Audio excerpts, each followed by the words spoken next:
Hello everyone. So I finished this book 3 days ago.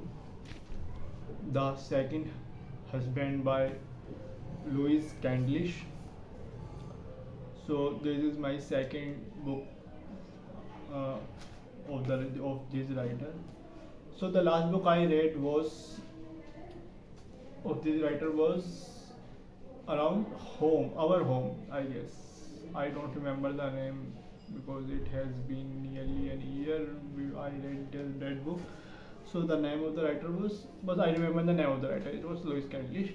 The book name was Our House or something. It was around the real estate fraud that there and again there was something going on in that book, but that basically the premise was that someone sold the house of the person without telling them. So that was a very good book. It was a very fast-paced action, crime, thriller.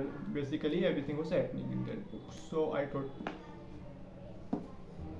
thought that Louis Candlish are usually into real estate type of books where real estate crime happened. So it was very interesting subject. So I started reading, and it is the first thing to tell you. It is not about real estate, and it is not even a crime thriller. It is a very, I mean, on the cover it is a psychological drama about desire and betrayal from the best-selling author of Our House. Okay, so name of the book was Our House. It is written on this book. So psychological drama. First of all, it is not a psychological drama. It is a very, very, very boring book, and I am going to tell you why. First of all, basically not why, I'm just going to discuss. First of all, after reading two books, I think Louis Candlish write female protagonist, but those female characters are very, very stupid or whiny and tiring. I mean, you cannot spend a day with them. They are terrible. They are always crying, they are always doing stupid, and they are like, I know I have said the wrong thing. I mean, if you realize you are wrong, that does not make you right. If I go and say I murder a person and say that I am very, I know I admit it is a very wrong, so murder is still murder. And similarly, if you offend everyone, if you say a very, very stupid thing in a conversation and then say, oh my god, I am a very stupid person, so the stupid thing is remain intact. You cannot change. You cannot like, oh, it is a stupid person. If the person said the stupid thing, then we should not be judging them on that behavior. But yes, we should be, because just because you are very self-aware about your situation, it does not make it any better.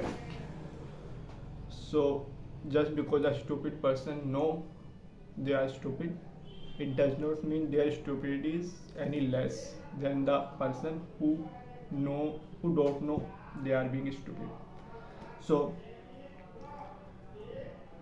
the story is very, very simple. If you have ever watched a porn, it is very similar to that. There is a one man, and both mother and daughter is fall in love with him. So around half the book, or maybe 3/4, I was waiting for some kind of conflict, that something will happen, that there will be this conflict, that there is this drama, there is this clash between two characters, but that never happened. After like what 3/4 of the book, there is a little conflict. Like the girl, the daughter ran away with the husband of her mother,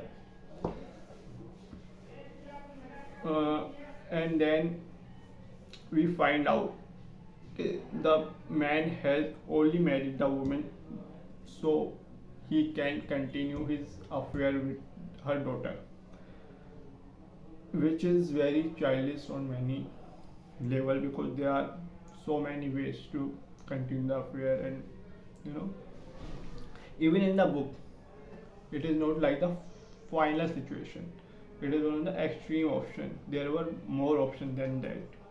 But you think that this is a very okay, if it is a conflict then it must be resolved somehow. And if I were to say, the consequences decides the how extreme the fight was. If only one person died in a fight, it means the fight was not that terrible. And if the 100% dies in a fight, it means the in which the 1% died has been lower than the 100% fight. That's why we judge the wars and famines on the basis of how many death has been happened. So similarly, in most of the cases, the stakes are judged by the casualties, by the loss.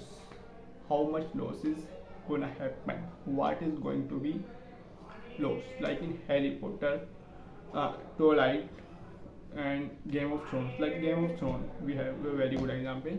Uh, there the loss happen. There is a stake at everywhere. The writer has made a world where anyone can die anytime. It is not about skills. It's not about only luck. It is not about only a position in a game. It is that it is more about uh, strategic planning. Like in this world, no character is safe. And then there is Harry Potter, where every character death means something, and it keeps the stake high. Okay, like yes, we know this character is important, but it can be dead. Like Dumbledore can die, and Snape can die, and everything. Every powerful person is mortal and can be dead. And there are other books too, where if death, there are other ways to show that the case was very serious. The case that happened in the book, or the case that happened before the event or the event. So the outcome of the event decide how much the event was, importance of the event basically.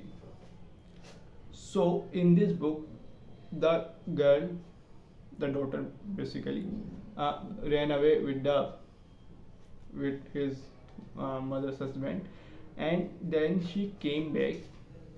How she came back? Because she get bored living with that person. So that is the result. I mean, if it was it was a very big letdown, because if if it was a very serious situation, if it was a very terrible situation for the girl to be, then the mother should have taken the extreme measure. She should have she had the chance to throw the person from the night tower, or I mean light tower, but that thing did not even cross her mind. I was like, these two characters are on the light tower now, and someone is gonna die. That mother is gonna push the person to save her daughter, or something is gonna happen like that. But nothing happened. It is not a line in the book, so I don't know. So there is, and when something like, and when the character give up quickly on some situation, you realize that maybe the situation is not that important to the character. The mother gave up too early, I guess. She tried to take the girl home, and the girl said that I am of legal age, you cannot do anything. And mother be like, okay. There is a South Korean movie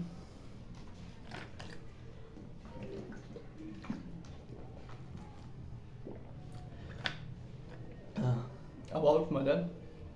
The name of the movie is Mother, where the woman, or we can say mother, goes through a lot to protect his son. Sorry, protect her son. I mean, the whole movie is about mother protecting her son from a crime, and the crime has done by the son. So, and it may be the reason between the maybe the mothers between Asia and a Western nation. In Western nation, the relationship is more individual people are more individual, independent, and live their life more uh, more on the side of uh, what is the correct word? I don't remember the correct word, but basically they don't want anyone else to interfere with their life. And at some moment, mother and when the person turned 18 or 17, the mother and father gave up on that person. That like, okay, do whatever you want. But in Asian country, that never happens. I mean, by never, I mean it actually never happens. Even when a person is 47, 48, even in on his own their deathbed, he or she will be he or she will uh, be like dependent, or listen to their parents, respect their parents. There is no such thing as independency or privacy in Asian countries. Maybe that is the one thing the book is about, that how quickly the mother has given up on. Then other thing is how step family works. There is a father who divorced the woman mother. So there are two people. Now the father married the another person, and the mother married the another person. And the father have a family and kids from the other person, and the mother also have a kids from another person. And the person, the husband of the mother, also have a family, also have kids with. So there is a very very big family. So all of them are stepmother and father basically. So one thing I noticed, if that family happens, if this type of thing is going on for like say century and decades, at least decades, this is going on in America, we can say, because they are more in, because in America and European countries women are more independent, overall people are more independent, they take charge of their lives, so they are more more than ready to go for a divorce. They are not dependent on males, so they can take divorce basically. So if this kind of thing is going on, so most how much probability is there that a person you are going to marry will be of your blood? And it is also a Western concept that you are should not and must not marry your cousins. While in Asian countries, cousins marriages are very quite normal basically. In Pakistan, in India, and Bangladesh, and even in China. But cousin marriage in America. So I was thinking that if that thing in step family is working like that, they are 4, 5 type. A person is doing 4 marriages. Let's say 3 marriages is done. So there is a kids from the first mother, second mother, third mother, and the first mother is going to marry a person, and the person is also going to have a family, and all three of the mother is also having a different family. So it is just a cousin marriage in more steps. We can say hidden cousin marriage, or we can say it is not that visible, but it is also happening there too, because you cannot escape it. If this is going to be this is how a family is happening in Asian European countries. And another thing, another boring thing about the book is is is okay.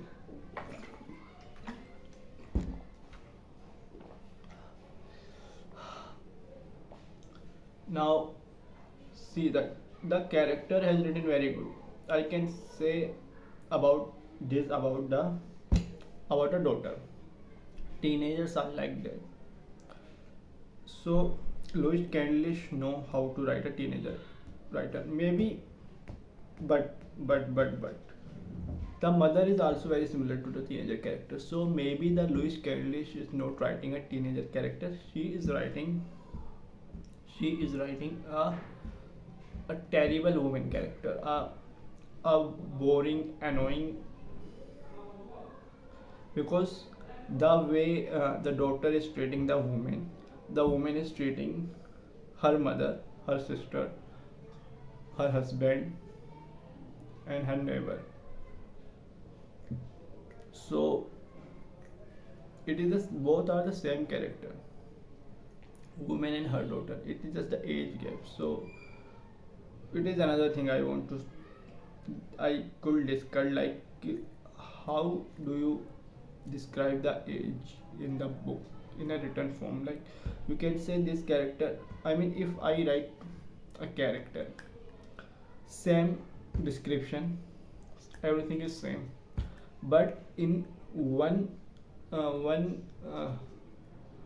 section, in the, let's say, in the characterization 1, I say the age of the character is 18. In the characterization 2, I write the age of the character is 38. Now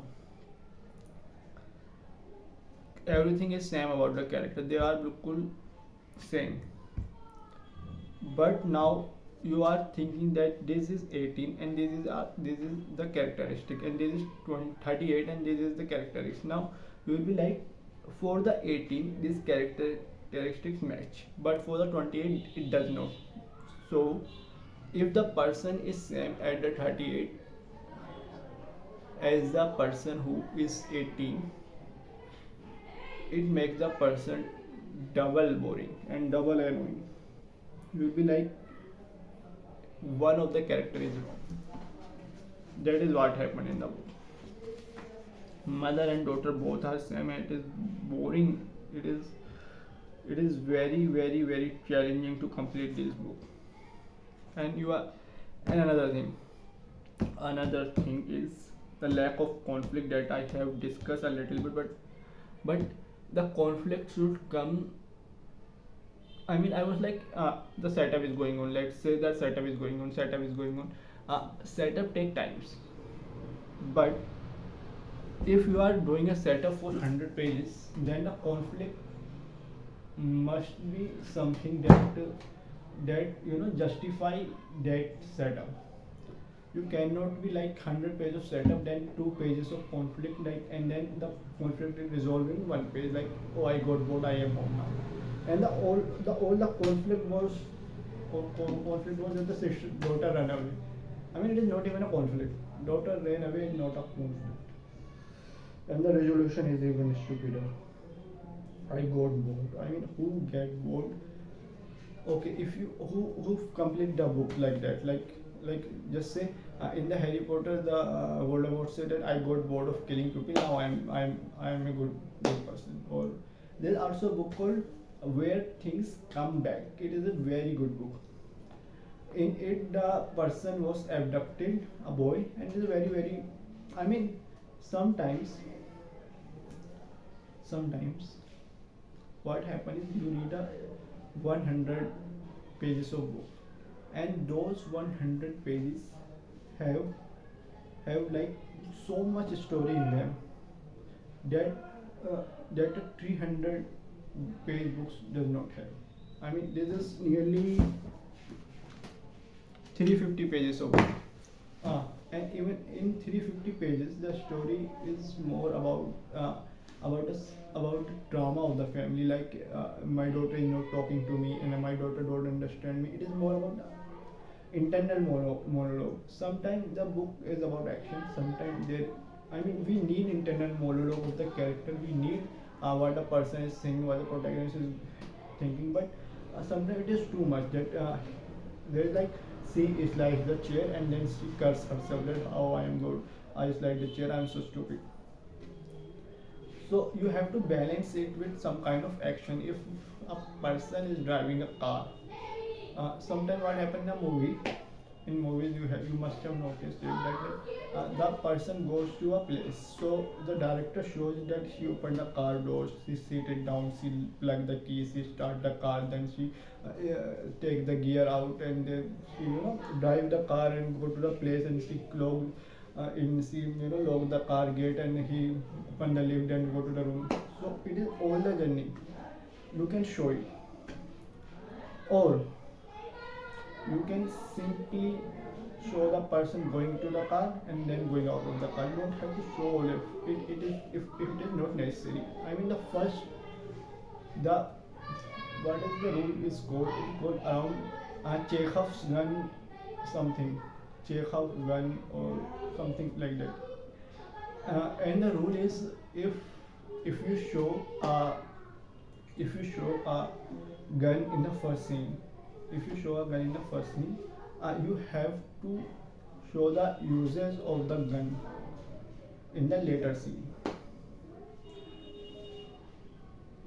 Or there is no point of showing the gun. Why are you showing it if it is not meant to be used? And in the book there are so many guns that have not been used. It is just right there. Like okay, it is there. It is there.